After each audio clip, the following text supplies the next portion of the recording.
Legend sports festival दोस्तों खत्म हो चुका है, अभी थोड़ी देर पहले खत्म हुआ है जब से मैं वीडियो रिकॉर्ड कर रहा हूँ। हालांकि आएगी आपके पास में रात तक, आप देख पा रहे होंगे इसे। फिलहाल हम यहाँ पर स्टार्टिंग करते हैं सबसे पहली एक बॉडी बिल्डिंग डिवीजन के साथ में, और यहाँ पर हम बात करेंगे विनर की। तो इसके अंदर खिताब लेकर के जाते हैं चार्ल्स ग्रिफिन, और फाइनली ओलंपिया में इस साल के लिए अपनी क्वालिफिकेशन हासिल कर लेते हैं, क्योंकि ये लास्ट शो था जो आपको इस साल के ओलंपिया की क्वालिफिकेशन दिलवा सकता था। अब ये ओवर हो गया, अब जो भी इसके बाद होगा शो वो अगले साल के ओलंपिया के लिए क्वालिफाई करवाएगा। चार्ल्स ग्रिफिन ने इसको जीत करके अपने लिए ओलंपिया में जगह इस साल के लिए बना ली है।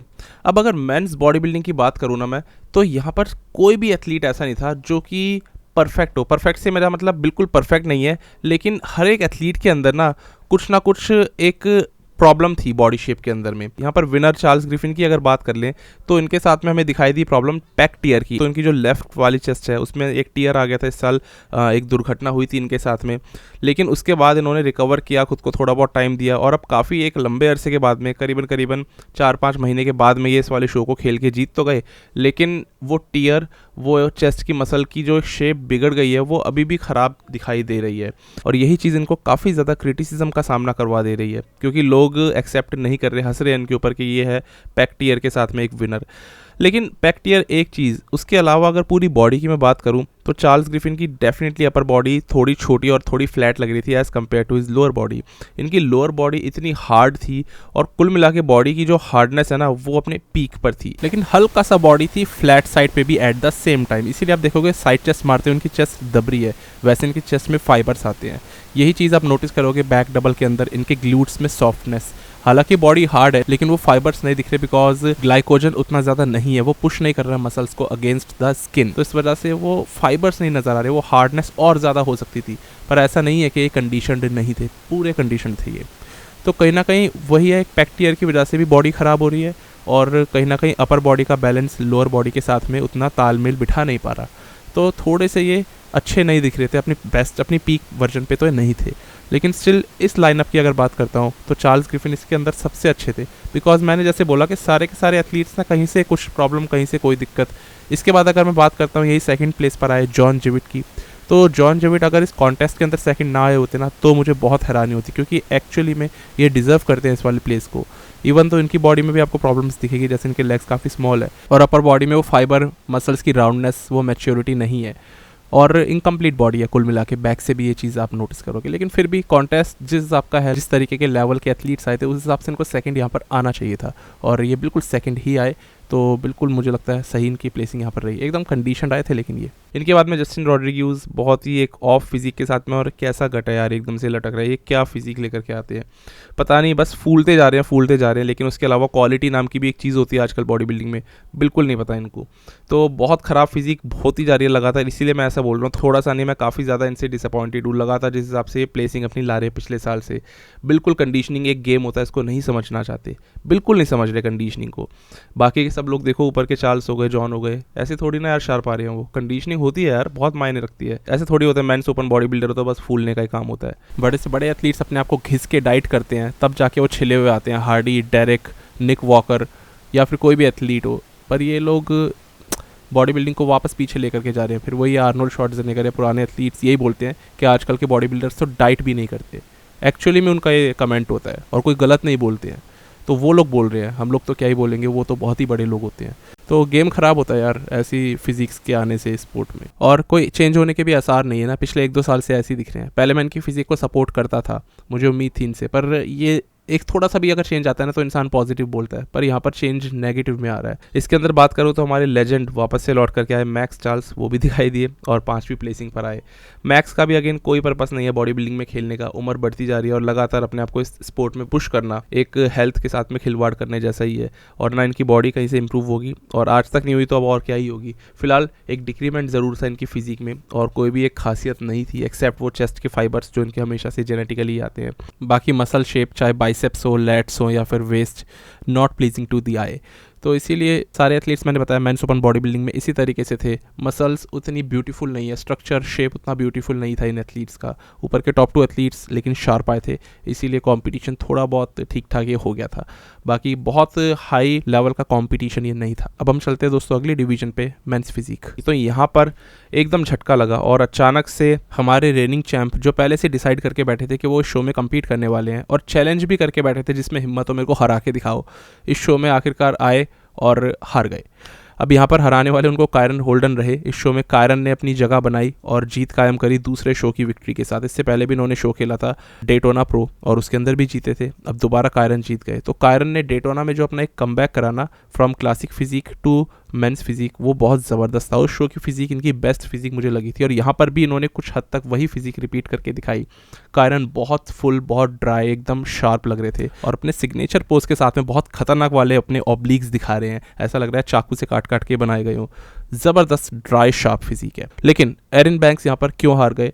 क्योंकि एरिन जब इस वाले शो में आए तो ये वो एरिन बैंक्स नहीं थे जो पिछले साल हमने ओलंपिया में देखे। एकदम शार्प जो इनकी फिजिक होनी चाहिए थी। कहीं ना कहीं लग रहा था कार्ब लोडिंग के प्रोटोकॉल्स में गड़बड़ हुई और स्टमक सेक्शन उस तरीके से एकदम लीन डाउन नहीं लग रहा था। कहीं ना कहीं ऐसा लग रहा था कि थोड़ी ब्लोटिंग है, may be due to constipation, क्योंकि अक्सर ऐसा होता है कॉम्पिटिशन डे वाले दिन। और इस वजह से फिजिक में वो रिफाइनमेंट नहीं आ पाई, वो पतली स्किन नहीं दिख पाई और वो शार्पनेस के कारण ही सिर्फ ये हारे। नहीं तो स्ट्रक्चर, शेप और हर चीज़ में एरिन बैंक्स यहाँ पर कायरन से ऊपर ही हैं। तो अभी एरिन ने पहली बार हार का स्वाद चखा और ऐसे में सबसे बड़ी बात है, जीत करके जब आप रेनिंग मिस्टर ओलंपिया चैंप हो मेंस फिजिक के, तब आप हार जाओ तो बहुत बुरा लगता है। तो एरिन जितना ज़्यादा एक हमेशा से घमंडी रहते हैं क्योंकि इनको लगता है इनको कोई हरा नहीं सकता, इस बार इस वाले शो में हार गए। लेकिन ये मैं कोई इनकी इंसल्ट नहीं कर रहा हूँ, ये मैं बता रहा हूँ कि किसी भी एथलीट के साथ किसी भी टाइम पे हो सकता है। यहाँ पर अभी ऐसा हुआ ना, तो अब लगता है एक बारी को कि कंसिस्टेंसी क्या इस एथलीट की अच्छी है, क्या ओलंपिया में ये एथलीट अपने आप को वापस से प्रूव कर पाएगा, क्योंकि अब यहाँ पर प्रूफ की ज़रूरत पड़ेगी इनको। और यहाँ से एक ना रेपुटेशन भी खराब हो जाती है कि अब रेनिंग चैंप ही हार करके बैठा है तो फिर अब कौन बनेगा इस साल का नया चैंप। छोटे छोटे शोज़ ही होते हैं रेपुटेशन को बढ़ाते हैं और वही शोज़ गिरा भी सकते हैं। यहाँ पर एरिन की रेपुटेशन इससे ख़राब हुई और कायरन की ऐसी हो गई कि कहीं ये तो फर्स्ट नहीं आ जाएंगे। देखो मैंने आपको पहले भी बताया था कि कायरन होल्डन इतने तगड़े एथलीट है। एरिन, कायरन, ब्रेंडन हेनरिक्सन, ये तीनों टॉप 3 में आने चाहिए, ये इतने तगड़े एथलीट हैं। कायरन यहाँ पर जिस तरह एरिन को अभी हरा करके गए हैं आज के इस वाले शो में, इससे लगता है कि ये बहुत अच्छा ओलंपिया में भी परफॉर्म करेंगे। हालांकि मैं अभी भी ये मान के बैठा हूँ कि ओलंपिया में एरिन बैंक्स इनसे ज़्यादा ऊपर की प्लेसिंग लेकर के चले जाएंगे। हो सकता है एरिन सेकंड भी आ जाए, लेकिन कायरन को हरा देंगे ऐसा मुझे अभी भी लगता है। बाकी ओलंपिया की बात ओलंपिया की प्रिडिक्शन में, अब रेपुटेशन कायरन की ऐसी तो हो गई है कि उनको जेरेमी से भी कंपेयर किया जा रहा है और ये भी ऐसे सब फोटोज़ निकल के आ रही है। तो यही मैं कह रहा हूँ, शोज़ ये होते हैं जो रेपुटेशन को बनाते हैं और रेपुटेशन को बिगाड़ते हैं ओलंपिया तक जाते जाते। लेकिन फिलहाल इस शो के रिजल्ट्स कुछ इस तरह गए कि पहले पे आते हैं कायरन, सेकंड पे आते हैं एरिन बैंक्स और थर्ड पर आते हैं हमारे फेवरेट आंड्रे फर्ग्यूसन। बाकी आंड्रे तो अपनी धुन में ही चलते हैं, हारे जीते उससे उनको कोई फ़र्क नहीं पड़ता। वो ओलंपिया में आए ना आए उससे उनको कोई ज़्यादा फ़र्क नहीं पड़ता। बॉडी में कोई चेंज करना है उससे भी उनको कोई फ़र्क नहीं पड़ता, क्योंकि आजकल तो चेंज करना एक बहुत ही बड़ी डिमांड हो गई है मेंस फिजिक की। अब वो फिजिक नहीं चलेगी जो आंड्रे ब्रेंडन हेनरिक्सन के साथ मिलके उस टाइम पे कम्पीट किया करते थे ओलंपिया में। आज ब्रेंडन कितना आगे निकल गए पर आंड्रे पीछे से भी और ही पीछे हो गए। और इस वक्त पे आप देखोगे आंड्रे की एक बिग ब्लॉकी वेस्ट और एट द सेम टाइम बिल्कुल छोटे एमेच्योर शोल्डर्स। ये शोल्डर्स पहले से भी और छोटे लग रहे हैं क्योंकि वेस्ट ज़्यादा बड़ी हो गई। तो इनकी फिजिक में मैंने बताया इनको इंप्रूवमेंट करना हो ना करना हो, इससे इनको कोई फ़र्क नहीं पड़ता। किस तरह खड़ा होना है, पोस्चर कैसे मेंटेन करना है, इससे इनको कोई फ़र्क नहीं पड़ता। हाँ, अगर ये टुन होके ना आए तो इससे उनको बहुत फ़र्क पड़ता है। ये इनकी थर्ड प्लेसिंग है और ये इनका बेस्ट था। इसके बाद अगर दोस्तों बात करता हूँ अगली डिवीजन की, तो ये डिवीजन भी बड़ी स्पेशल है, क्लासिक फिजिक आ जाती है। और क्लासिक फिजिक डिवीजन के अंदर हम ये लोग ये देखते हैं कि टेरेंस रफिन यहाँ पर शो जीत जाते हैं। हालांकि इससे पहले भी इन्होंने वाला एक प्रो शो जीता था, ओलंपिया के लिए ऑलरेडी ये क्वालिफाइड है, लेकिन फिर से इन्होंने इस वाले शो को जीत करके एक अपनी पक्की क्वालिफिकेशन कर ली है। हालांकि 2 बार तो क्वालिफाई नहीं हो सकते, लेकिन इस बार इनकी फिजिक पहले से लगी काफ़ी ज़्यादा शार्प। अच्छा दोस्तों, मैं एक चीज़ बताना चाहता हूँ, मुझे ना शो की लाइटिंग ऐसी लग रही है कि जिसका बहुत हद तक रोल है यहाँ पर सारे ही एथलीट्स को शार्प दिखाने में, क्योंकि यहाँ पर ना बहुत सारे एथलीट्स इस तरीके से दिखाई दे रहे हैं जैसे कि पहले कभी नहीं दिखे होंगे। फॉर एग्जाम्पल यही टेरेंस, इनके लेग्स इतने शार्प तो मैंने कभी भी नहीं देखे थे। लेकिन हाँ, at the same time problem कुछ ऐसी लग रही थी कि लोअर बॉडी तो एकदम शार्प आई है, लेकिन अपर बॉडी इनकी एकदम ही सॉफ्ट आई थी, कोई तालमेल ही नहीं बैठ रहा था। आप इनकी अपर बॉडी का कोई भी शॉट देखो, जैसे कि फ्रंट डबल बाइसेप अभी हिट कर रहे हैं, इनकी फिजिक ऐसी लग रही है जैसे कि कार्ब ज़्यादा लोड कर लिए इन्होंने और एक्चुअल में वो फिजिक इतनी सॉफ्ट हो गई है कि वो कंपटीशन जीतने लायक लग ही नहीं रही। लेकिन वहीं लोअर बॉडी एकदम हार्ड एज रॉक। तो पता नहीं क्या ये तालमेल है जो इनके शरीर में बैठ ही नहीं रहा है ऊपर और नीचे की बॉडी का। लेकिन फिर भी अपनी तरफ से टेरेंस बहुत ही ज़्यादा अच्छे दिखाई दिए।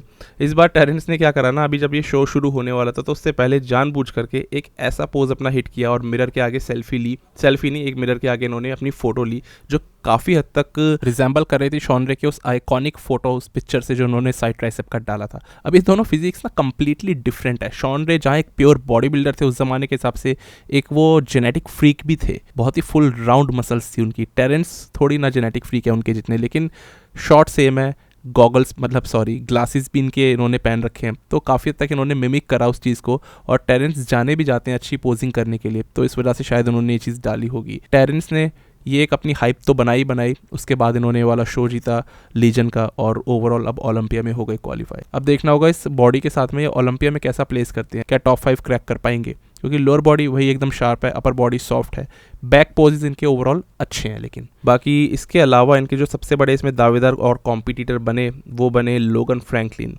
वही same old Logan, not willing to improve at all. But इसमें किया है इन्होंने एक्चुअली में, खुद को वर्स, उनकी फिजिक गिरी है पहले से भी और ख़राब दिखना शुरू हो गए हैं। तो लोगन फ्रैंकलिन मेनली कवर इसीलिए होते हैं बिकॉज उनका फ्रेम, उनका स्ट्रक्चर काफ़ी अच्छा है और थोड़े से पॉपुलर एथलीट हैं, लेकिन फिजिक उनकी सिर्फ कम हुई। इस चीज़ के लिए हाँ इनको ज़रूर हम कवर करते हैं हर साल, तो बुरा लगता है इस तरीके से देख करके एक एथलीट इंप्रूव ही नहीं हो पा रहा है। पता नहीं क्या रीज़न है, मे बी उतना हार्ड वर्क ये पुश ना कर रहे हो। लेकिन इस कॉम्पिटिशन में रफ डीजल यानी कि टेरेंस रफिन तो अच्छे से इंप्रूव होकर आए हैं। One of the best package था टेरेंस का, one of the sharpest physique थी एटलीस्ट लोअर बॉडी के मामले में। तो ये था दोस्तों कंपटीशन में अलग अलग डिवीजन में इस बार काफ़ी सारे फेमस एथलीट्स थे, स्पेशली मेंस फिजिक की डिवीजन सबसे ज़्यादा इसमें फेमस थी, क्योंकि इसमें एरिन बैंक खुद ही चैंप उठ करके आ गए, हार भी जा रहे हैं। इसके बाद में यहाँ पर आंड्रे फर्ग्यूसन जैसे एथलीट्स हैं, और इसके अलावा लोगन फ्रैंकलिन, टेरेंस रफिन ये भी नामी एथलीट हैं, चार्ल्स ग्रिफिन एक ओके एथलीट है। तो ओवरऑल कंपटीशन कुल मिला के एक अच्छा कंपटीशन था ये। ओलंपिया से ठीक पहले इस साल के ओलंपिया के लिए जिसको क्वालिफाई होना था इससे वो हो चुका है। अब इसके बाद जो भी कंपटीशन मैं कवर करूँगा वो अगले साल के लिए ही इनको क्वालिफाई करवाएगा। फिलहाल 15 तारीख तक का दोस्तों और वेट कर लो, और उसके बाद से लगातार आएंगे ओलंपिया से रिलेटेड वीडियोज़, ओलंपिया के ऊपर के टॉपिक्स, ओलंपियंस को उनमें कवर किया जाएगा, डायरेक्ट वर्सेस हार्डी, प्रिडिक्शन करूँगा कई सारे एथलीट्स की और कई सारी नई नई और चीज़ें। बस अभी के लिए आज के लिए इस वीडियो में इतना ही था। यही था लीजेंड स्पोर्ट्स फेस्टिवल का कंप्लीट रैप अप। अब मिलते दोस्तों एक नई वीडियो में एक नए टॉपिक के साथ, तब तक के लिए स्टे ट्यून, गुड बाय, शुक्रिया।